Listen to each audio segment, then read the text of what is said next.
Talk about the message of Occupy Wall Street. In the corporate media and the mainstream media, there's a lot of questioning, not so much of the people themselves, because they don't usually have them into their studios, but a lot of questioning along the lines of, what do these people want? There's no clear message.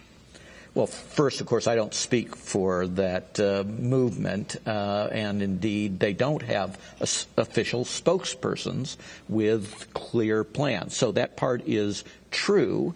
They think of that as one of the great strengths of Democracy Now, right? That things bubble up and they have different ideas. However, if you look not just nationwide but worldwide, you will see some pretty consistent themes developing.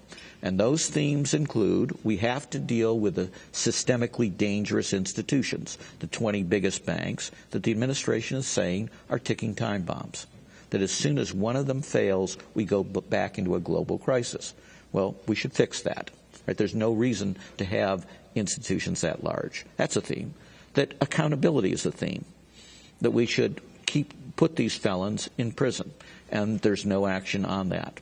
That we should get jobs now, and that we should deal with the foreclosure crisis. So those are four very common themes that you can see in virtually any of these protest sites. And they have asked me, for example, to come to New York to talk about some of these things. So I think over time, you won't necessarily have some grand written agenda, but you'll have, as I say, increasing consensus. And it's a very broad consensus. It's not left, it's not right, it's not Republican, it's not Democrat.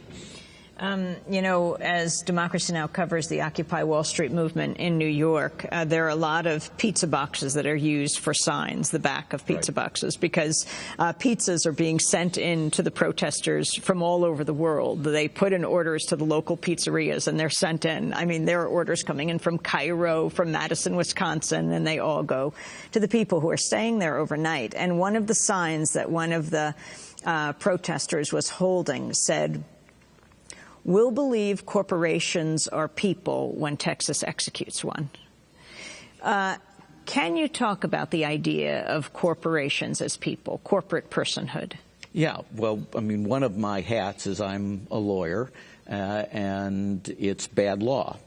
And so one of the best ways to change this is simply to appoint better justices to the Supreme Court.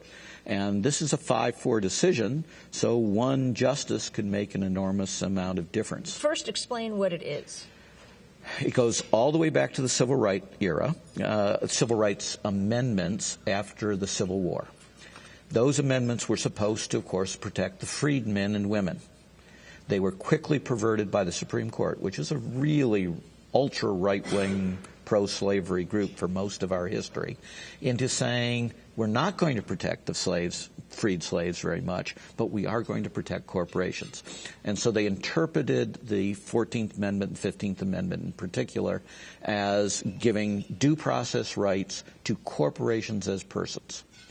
Over time, they extended that under First Amendment cases that said they have not the same rights, but substantial rights that need to be protected in the First Amendment. And now they've gone whole hog in Citizens United and produced an atrocity, right? In a country that was already overwhelmed with corporate influence, they said all the restraints essentially are off, and you have almost complete constitutional protection to do anything.